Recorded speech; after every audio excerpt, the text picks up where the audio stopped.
নমস্কার, আমি ইলমাস সৈয়দ। আপনারা দেখছেন টপ নিউজ এট 10 শুধুমাত্র নিউজ 18 বাংলায়। রাজ্যের মুখ্যমন্ত্রী ভবানীপুরের আজ বিধানসভা ভবনে ভবানীপুরের বিধায়ক হিসেবে শপথ নেবেন মমতা বন্দ্যোপাধ্যায়। শপথ পাঠ করাবেন খোদ রাজ্যপাল জগদীপ ধনখড়।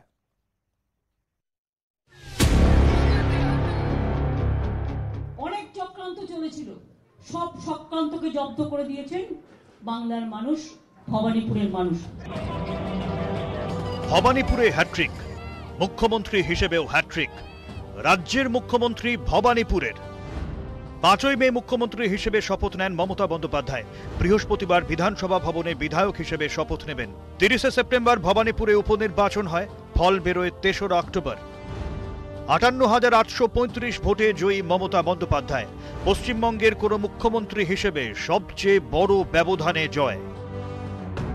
21 ভোটে নন্দীগ্রাম থেকে লড়েন মমতা বন্দ্যোপাধ্যায়। প্রচারে বেরিয়ে পায় চোট। নন্দীগ্রাম থেকে এসএসকেএম, কয়েকদিন হাসপাতালে, তারপরেই প্রচারে, সঙ্গী হুইল চেয়ার। 2রা মে এবারের বিধানসভা নির্বাচনের ফল বেরোয়। রাজ্যে ফের সবুজ সুনামি, কিন্তু নন্দীগ্রামে জেতে বিজেপি। এই ফল নিয়ে তৈরি হয় বিতর্ক। প্রথমে খবর মেলে নন্দীগ্রামে জয়ী মমতা বন্দ্যোপাধ্যায়, রাতে ছবি বদল, জয়ী ঘোষণা করা হয় শুভেন্দু অধিকারীকে।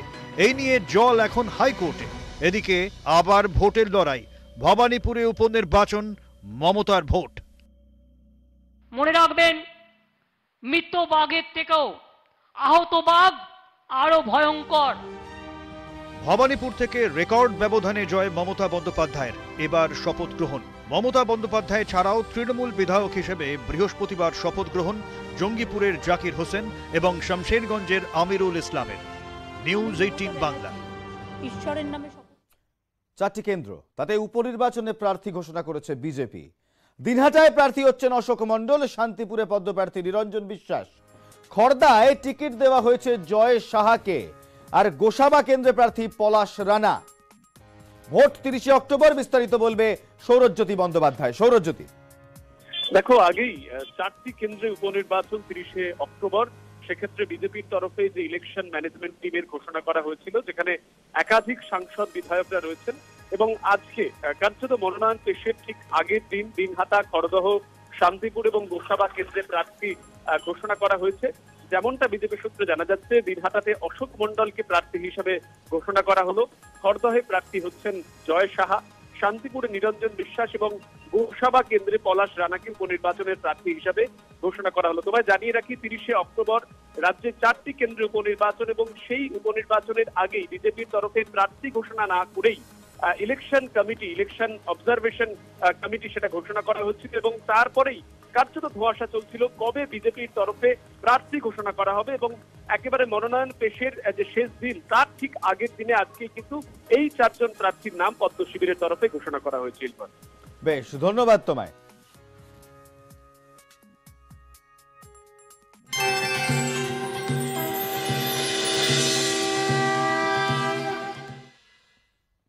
পুজো এসে গেছে, আকাশে বাতাসে পুজো পুজো গন্ধ, আকাশে শরতের রোদের ঝলসানি। সপ্তমী অবধি ঠাকুর দেখুন নির্দ্বিধায়, অষ্টমী নবমী দশমী বৃষ্টি হতে পারে, এমনটাই বলছে হাওয়া অফিস। কিন্তু তার আগে নিউজ 18 বাংলায় আমরা আপনাদের ঘুরিয়ে দেখাবো কলকাতার কিছু সেরা সেরা পুজো। আমার 2 সহকর্মী এই মুহূর্তে রয়েছে কলকাতার 2টো বড় পুজোতে।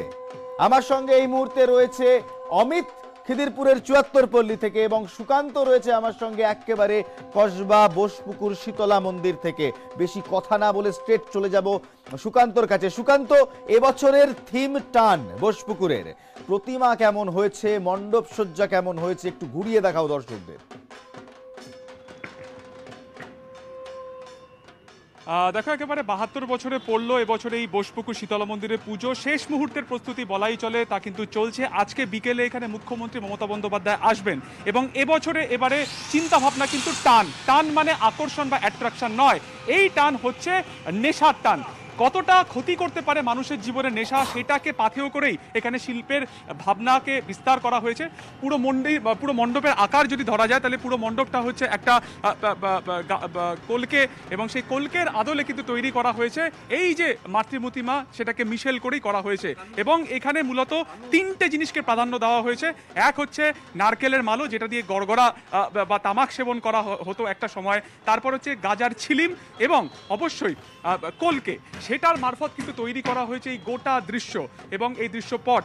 এবং এখানে মানুষের হৃৎপিণ্ডকেও রাখা হয়েছে, ফুসফুসকে রাখা হয়েছে, যে কতটা নেশার ফলে সেগুলো ক্ষতিগ্রস্ত হতে পারে সেই চিন্তাভাবনাকে মাথায় রেখে কিন্তু এবছর এখানে এই 72 বছরে পড়লো এবং এখানে শিল্পীর চিন্তাভাবনা।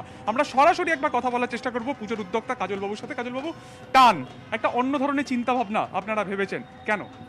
প্রথম কথা হচ্ছে, রামকৃষ্ণদেব বলতেন 3 টানে যদি একত্রিত হয় তবে নাকি মোক্ষ লাভ করা যায় বা মাকে দর্শন করা যায়। বিষয়ের ওপর টান, সতীর পতির প্রতি টান এবং মায়ের সন্তানের প্রতি টান, এই 3 টানকে এক করলেই মোক্ষ লাভ হয়। কিন্তু এই টানের বিপরীতও আছে। আমরা যে নেশার টানগুলো বলছি, তামাক জাতীয় যে নেশাগুলো হয়, সেই নেশার টানে কিন্তু মানুষের বিশালভাবে ক্ষতি করে।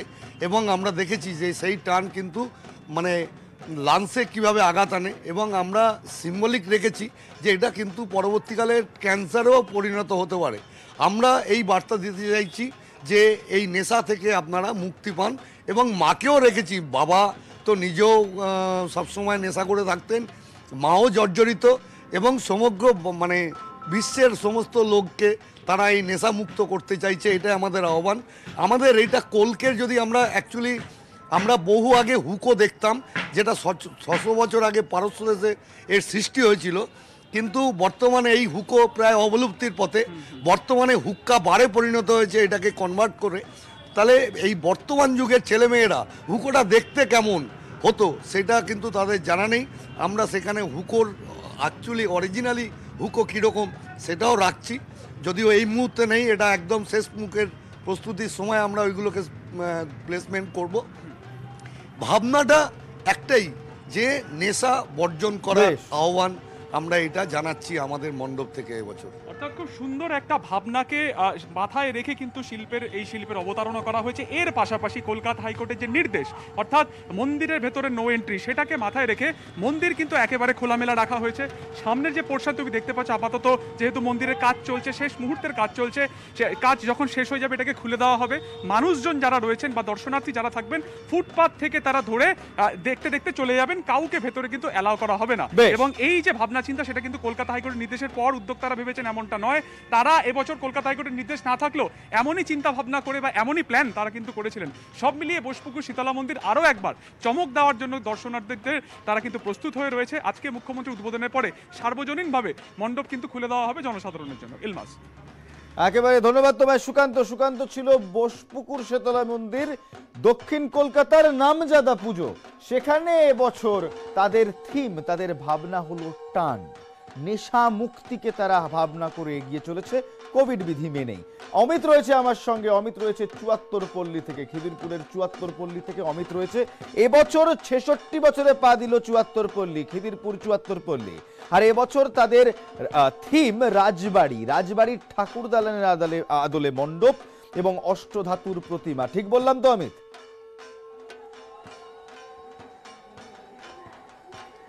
একেবারে তোমাকে এই জায়গা থেকে তোমাকে যেটা জানিয়ে রাখবো, যেহেতু করোনা বিধি রয়েছে, সেক্ষেত্রে বিভিন্ন বিধি নিষেধ মেনে কিন্তু পুজো করতে হচ্ছে পুজো উদ্যোক্তাদের।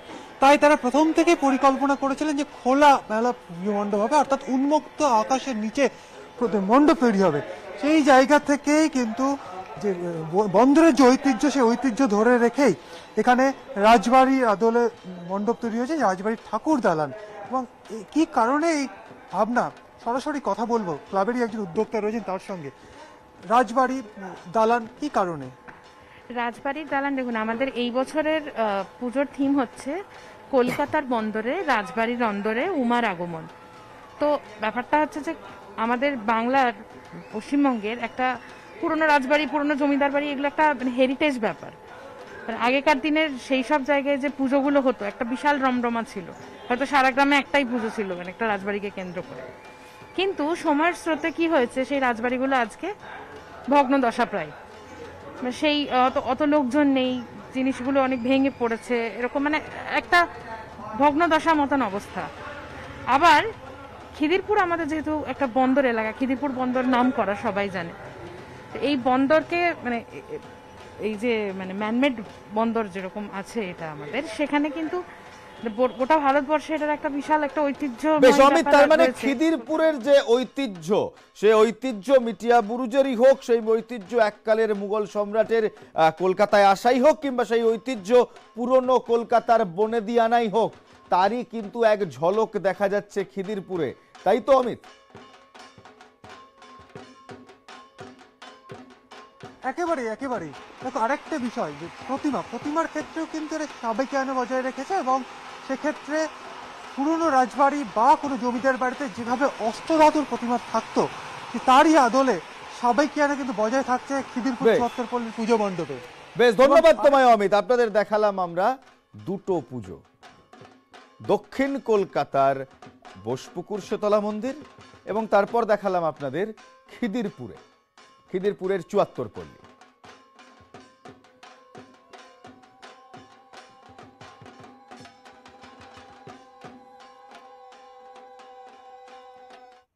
আর এবার আপনাদের নিয়ে যাব টালা প্রত্যয়, সেখানে নির্বাদ পুজো, নির্বাদ শারদানন্দ, শরতের আকাশে টালা প্রত্যয়ের হাত ধরে আনরেস্ট্রিক্টেড 21।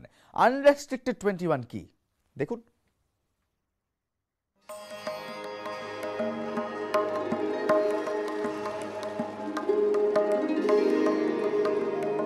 করোনা কাটিয়ে মুক্তির পুজো, মুক্তির স্বাদ টালা প্রত্যয়ের মণ্ডপেও।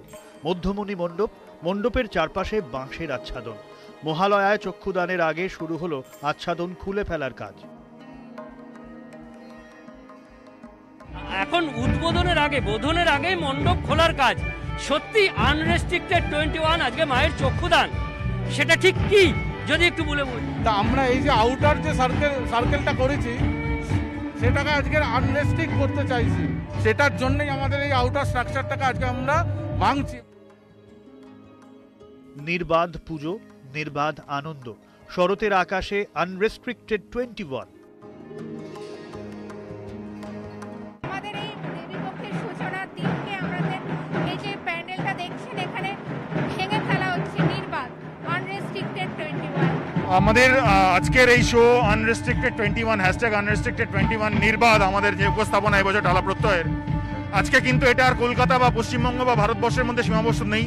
বিশ্বের বিভিন্ন প্রান্তে, USA, America, UK, Germany, Italy, France, সব জায়গায় আজকে আমরা উপস্থিত। মুক্ত প্রাণে শক্তির আরাধনা, প্রত্যয়ই টালা প্রত্যয়। ক্যামেরায় সুব্রত জানার সঙ্গে বিশ্বজিৎ সাহা, নিউজ 18 বাংলা। বিরতির পর ফিরে এলাম, তো আপনারা দেখছেন টপ নিউজ এট 10, আমি ইলমাস সৈয়দ। আজ পুজো নিয়ে বৈঠক মেট্রোর। পুজোয় মেট্রো পরিষেবা নিয়ে আলোচনা, ইস্ট ওয়েস্ট মেট্রোর সময় বাড়ানো নিয়ে বৈঠক। বিস্তারিত বলবে আবির ঘোষাল। আবির, চেষ্টা করবো আবিরের সাথে কথা বলার। এই মুহূর্তে যে খবর আমরা পাচ্ছি, পুজোর সময় মেট্রোর পরিষেবা কি হবে তা নিয়ে আলোচনা, তা নিয়ে বৈঠক মেট্রো রেল কর্তৃপক্ষর। ইস্ট ওয়েস্ট মেট্রোর সময় বাড়ানো নিয়ে বৈঠক। প্রত্যেক স্টেশনে বাড়তি আরপিএফ, প্রত্যেক স্টেশনে থাকবে প্যান্ডেলের নাম ঘোষণা করা হবে। মেট্রো স্টেশনে থাকবে মাস্কের ব্যবস্থা। মেডিকেল টিম থাকছে প্রত্যেক স্টেশনে।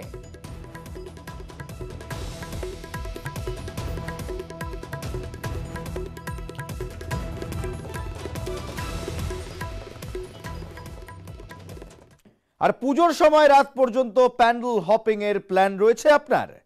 এবার তাহলে ভরসা সেই মেট্রোই, কারণ সপ্তমী থেকে নবমী পর্যন্ত 102 জোড়া মেট্রো চলবে।